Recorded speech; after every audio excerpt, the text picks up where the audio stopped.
వారిని సమీకరించుకోగలిగితే బీఆర్ఎస్కు ఇది మూడవ సమస్య. అందువల్ల ఈ మూడు అంశాలలో గనక సమర్థవంతంగా చేయగలిగితే డెఫినెట్గా ఏ రాజకీయ పార్టీకైనా ఫ్యూచర్ ఉంటుంది. ఇక పార్టీ ఫిరాయించిన ఎమ్మెల్యేలపై అనర్హత వేటు వేయాలని బీఆర్ఎస్ డిమాండ్ చేస్తుంది సార్.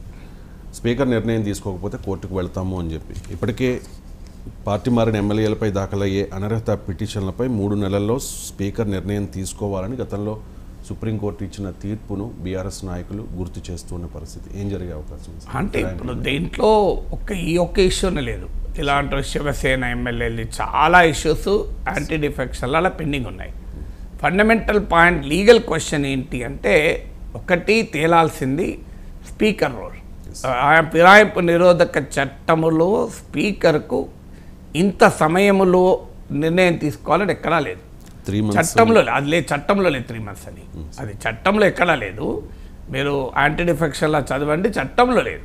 సుప్రీంకోర్టు సూచన, అది సుప్రీంకోర్టు ఆదేశం వేరు, సూచన వేరు. నాకు తెలిసినంతవరకు అది తీర్పు చట్టముగా మారింది కాదు. మీరు అదొక సజెషన్, మీరు తొందరగా నిర్ణయం తీసుకోండి అని. సాధారణంగా కోర్టులు కాన్స్టిట్యూషనల్ ఆఫీసెస్ను నిర్దేశించవు. మీరు ఇప్పుడు ఉదాహరణకు నామినేటెడ్ ఎమ్మెల్సీ కోటా విషయం చర్చకు వచ్చినప్పుడు దాసోస్ రేవన్ వీళ్ళది వచ్చినప్పుడు హైకోర్టు ఏమన్నది, గవర్నర్ ఒక కాన్స్టిట్యూషనల్ ఆఫీస్, మేము డైరెక్షన్ ఇవ్వము గవర్నర్లకు కోర్టులు డైరెక్షన్లు ఇవ్వవు, బట్ ఇంకో ఇలా చేస్తే బాగుంటుందని వ్యాఖ్యానిస్తారు. అందువల్ల యాంటీ డిఫెక్షన్ లాలో కూడా ఆ పీరియడ్లో ఈ పలానా పీరియడ్లో స్పీకర్ నిర్ణయం తీసుకోవాలి అన్నది చట్టరీత్యమైతే ఆటోమేటిక్గా 3 నెలల్లో తీసుకోకపోతే రెమెడీ కూడా ఉంటుంది. సో 3 నెలల్లో కనుక స్పీకర్ నిర్ణయం తీసుకోకపోతే ఏంటి అనే రెమెడీ ఉండాలి కదా. సో ఆ రెమెడీ లేదు కదా. అందువల్ల మొదటిగా తేలాల్సింది ఏంటంటే ఇది సుప్రీంకోర్టు స్పీకర్కు ఎంత సమయంలో డిస్పోజ్ చేయాలి.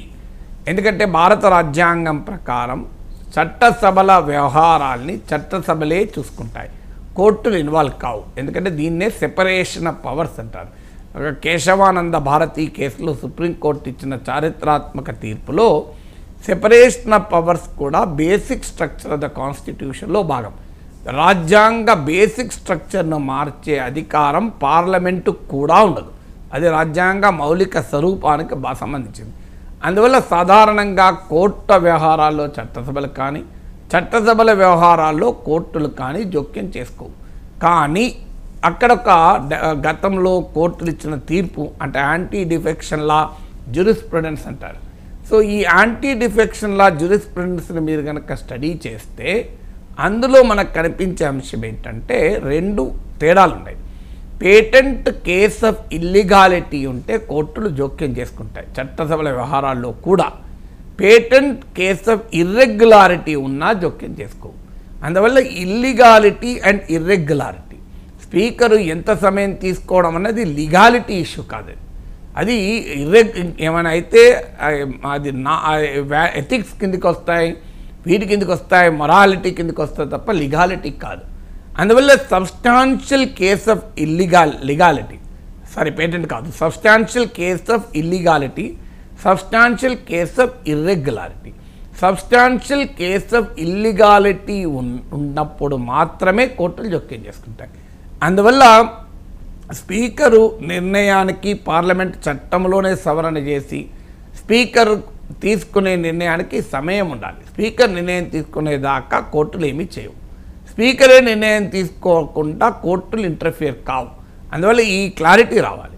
రెండవది రావాల్సింది ఏంటంటే అసలు చట్టంలో ఏం చెప్పారు, ఒక సభ్యుడు ఒక పార్టీ తరఫున గెలిచిన వ్యక్తి ఆ పార్టీకి రాజీనామా చేయాల్సిన అవసరం లేదు అనర్హుడు కావాలంటే.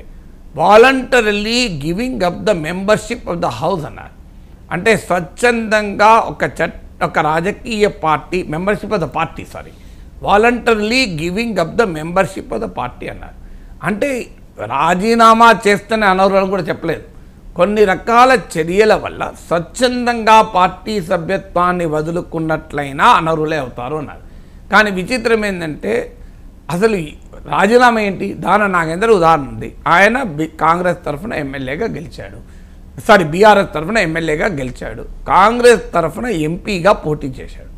అంటే ఒక రాజకీయ పార్టీ తరఫున గెలిచిన ఎమ్మెల్యే మరో రాజకీయ పార్టీకి ఎంపీ అభ్యర్థి అయ్యాడు. సో ఇది ఇంతకన్నా క్లియర్ వయలేషన్ ఏముంటుంది ఈ చట్టం? సో ఒక రాజకీయ పార్టీ తరఫున గెలిచిన ఎమ్మెల్యేలు గతంలో కేసీఆర్ ప్రభుత్వంలో మంత్రులు అయ్యారు. సో ఒక రాజకీయ పార్టీలో గెలిచినప్పుడు మంత్రి అయ్యారంటే అర్థం ఏంటి? నువ్వు పార్టీ మారినట్టే కదా.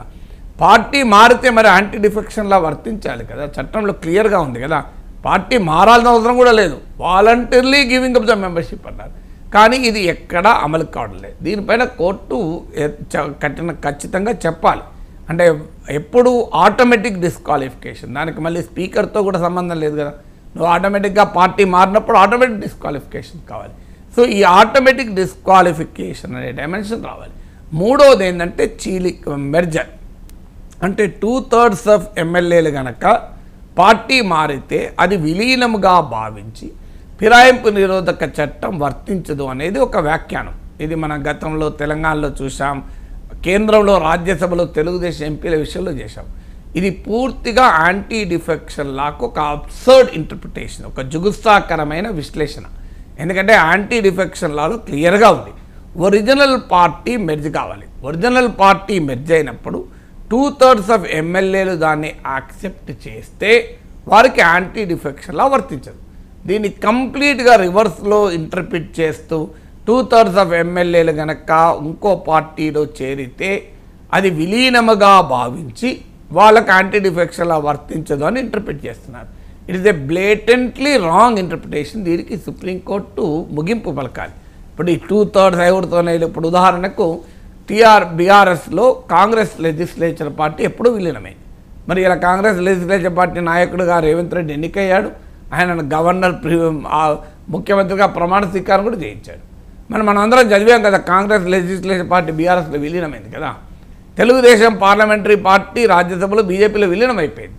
ఇప్పుడు Telugu Desam parliamentary party లేకుంటేనే Rammohan Naidu parliamentary party నాయకుడికి ఎన్నికయ్యాడా? ఒక విచిత్రమైనటువంటి వ్యాఖ్యానం కదా ఇది.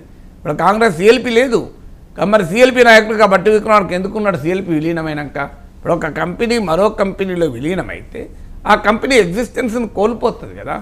కానీ ఇక్కడేమో సిఎల్పి బీఆర్ఎస్లో విలీనమైనాక కూడా సిఎల్పి నేతగా బట్టి విక్రమార్క కొనసాగాడు, ఎన్నికలయ్యాయి, మళ్ళీ సిఎల్పి నేతగా రేవంత్ రెడ్డి వచ్చాడు. సో అంటే ఎంత బ్లేటెంట్ రాంగ్ ఇంటర్ప్రిటేషన్ చూడండి. ఎందుకంటే ఒరిజినల్ పార్టీ విలీనం కాకుండా లెజిస్లేచర్ పార్టీ విలీనం అనేది ఉండదు. ఎందుకంటే లెజిస్లేచర్ పార్టీ అనేది లేదు, it's a misnomer. Legislature party అనేది ఒక గ్రూప్ మాత్రమే. దానికి లెజిస్లేచర్ పార్టీకి రిజిస్ట్రేషన్ ఏం లేదు.